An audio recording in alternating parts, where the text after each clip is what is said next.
इधर एनालिसिस शुरू हो गया है, एनडीए का एनालिसिस है और इंडिया का एनालिसिस है। पहली बार संयुक्त विपक्ष है, 1 अगेंस्ट 1 का फॉर्मूला है, यूनाइटेड वी स्टैंड का नारा है, जुड़ेगा भारत और जीतेगा इंडिया, इसकी भी ताल ठोकी जा रही है। ऐसे में 2024 की तस्वीर 2019 से अलहदा आप देखते हैं या फिर जिस फ्लोर मैनेजमेंट की आप बात करते हैं बीजेपी के, उसके सहारे भले ही विधानसभा चुनाव में एज लेता हुआ विपक्ष नजर आए, लेकिन 2024 में कुछ बहुत फायदा खास नहीं होने वाला। गरिमा जी, आपने जिन चीजों का जिक्र किया कि इंडिया गठबंधन उसकी केमिस्ट्री बन रही है, उसकी अरिथमेटिक बन रही है, उसके अलायंस बन गए हैं, ये सारी चीजें अभी इफ है। अगर ऐसा होगा, ये जरूर है कि 3 सफल मीटिंग्स की है और वो एक पॉजिटिव डायरेक्शन में जा रहा है। हाँ, वो बहुत पॉजिटिव डायरेक्शन में जा रहा है। डायरेक्शन बिल्कुल सही है, मैं ये नहीं कह रहा हूं कि गाड़ी बिल्कुल अपने रास्ते पे चल रही है, डायरेक्शन अभी सही है, लेकिन अभी रोड ब्लॉक्स हैं। और वो रोड ब्लॉक है, जो सबसे बड़ा रोड ब्लॉक है वो है सीटों का बंटवारा। क्योंकि अगर सीटों का बंटवारा अगर आप ठीक से नहीं करते तो आप कितनी भी मीटिंगें कर लें, उसका कोई असर दिखाई नहीं पड़ेगा। क्योंकि जिसकी बात हो रही है बार बार 1 to 1 की फाइट, बीजेपी के खिलाफ आपको एक उम्मीदवार खड़ा करना पड़ेगा।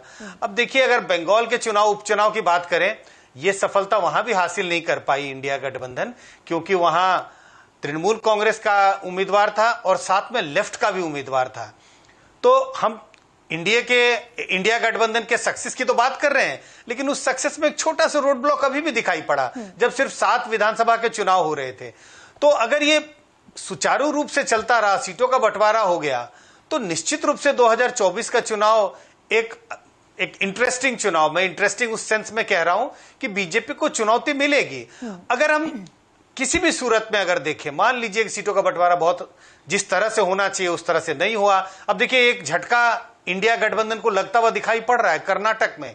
हम सब, कम से कम मैं मान रहा था कि देर से हो या जल्दी हो, इंडिया गठबंधन में जेडीएस का भी समावेश हो जाएगा और इंडिया गठबंधन में जेडीएस आ जाएगा। और हम बात करते थे कि किन किन राज्यों में को वॉच करने की जरूरत है। उसमें महाराष्ट्र होता था, बिहार होता था, कर्नाटक का भी जिक्र किया जाता था। लेकिन मुझे, कम से कम मेरे आकलन के हिसाब से, अगर बीजेपी और जेडीएस का गठबंधन हो गया, जो लगभग हो गया है, अब सिर्फ मामला सिर्फ 4 और 5 सीटों का है, तो मुझे लगता है मेरे आकलन में तो वो स्टेट अब इंटरेस्टिंग चुनाव के रडार से बाहर होता जा रहा है। क्योंकि ऐसी स्थिति में तो मुझे लग रहा है बीजेपी और जेडीएस, बिल्कुल वो इंडिया गठबंधन वहां मजबूत दिखाई पड़ता है। लेकिन किसी भी सूरत में देखें, चलिए कर्नाटक अगर रडार से बाहर निकल भी गया, 2019 से तुलना करेंगे तो निश्चित रूप से बीजेपी को चुनौती 2024 में कड़ी चुनौती मिलेगी। अब कितनी कड़ी है वो देखने की बात है, लेकिन 2019 और 2024 के चुनाव में काफी कुछ परिवर्तन है। काफी चीजों का जिक्र आशुतोष कर चुके हैं। उस समय राहुल गांधी का भारत जोड़ो यात्रा नहीं थी, या भारत जोड़ो यात्रा हो गई।